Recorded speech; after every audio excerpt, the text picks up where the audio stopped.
Hi guys, we meet again virtually with me and my mini microphone here. So I hope the sound gets better this time around compared to the previous video.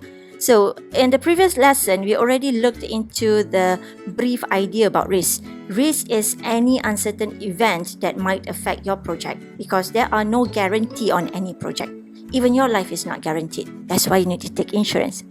So in this short video session, we are going to look into the big picture of risk management planning and the first part of risk management planning, which is identifying risk.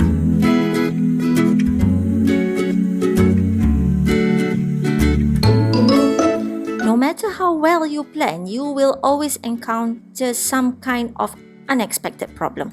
For example, team member got sick, kena COVID-19, or team member quit because they got fed up with you, or the raw material that you need for your project ran out of stock. Lazada dah tak jual dah. So all this kind of problem will make you feel stuck. So rasa jam sangat kan? But it shouldn't be that way. You can use risk planning to identify potential problem that will likely cause trouble to your project. And then you can analyze how likely the problem will happen and later on take action either to avoid the problem or to minimize the impact of the problem.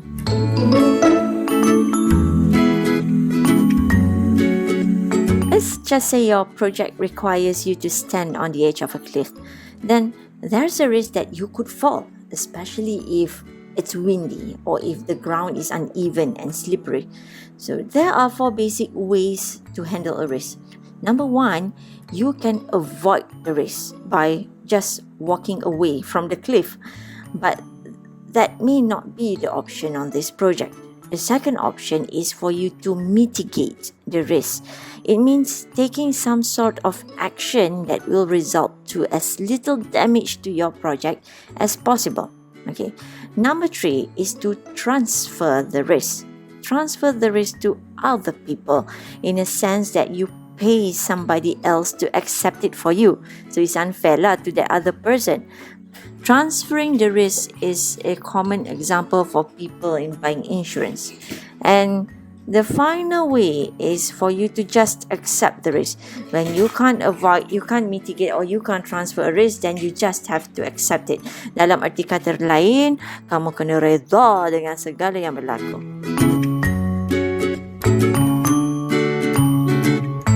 As I mentioned previously in my previous video, risk management is a systematic and documented process of identifying risk, analyzing risk, and control the risk. So generally, in the first step is that you need to identify the risk. All the list that you identified or the potential problem that will likely happen in your project can be listed systematically in a document called risk register. Okay, let's say you have 10, 20, 30 or even 100 potential problem. All this can be put together in a documented system called risk register. And then how do you know how severe or which problem that you need to tackle first? So you can run the qualitative analysis to score each of that potential problem that you list in your risk register.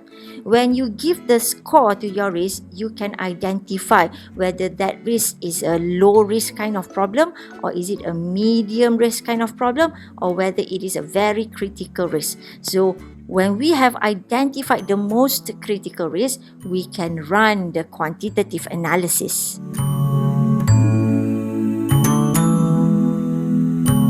In order to identify risk or potential problem, usually it involves the discussion of the team member. So team member would sit together and brainstorm on the potential problem that will likely happen throughout their project. Some companies would develop the checklist of potential problem based from their experience from previous project. For example, if that company already have the experience of building 5 different bridge module, then definitely they understand the nature of the project and the potential hurdle they will likely face when they want to develop a similar project. Okay, so the second one is they can get input from experts from the industry. This is a very valuable input which all project team can leverage. Okay, this checklist can later on be documented in a system called risk register. The risk register is a table with multiple columns to systematically list your risks. The first column is the task or the work that you need to do. The second column would be the potential risks that will likely happen when you do that work. And the third column may be the potential countermeasure that you can consider in handling the risk. Let's say, for example, you wanted to start up a food truck project at UTAM. So the main task would be selling food from the food truck. The potential risk may be related to the weather. Let's say if it's monsoon season, ribut peti berlaku secara tiba-tiba. Then, the risk that would likely happen to your food truck business is less customer will come on that day. Yelah, hujan kan, siapa nak makan luar? The tips in listing risk in the risk register is by using the if-then statement. If something happen, then what is the consequence? If your food is bad, then people will sakit perut. Something like that. Now that you have broken down the risk, you can think of a potential countermeasure.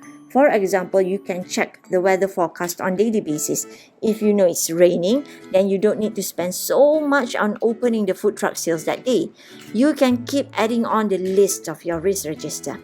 Why don't you try this on your own? Look at the provided exercise and you learn.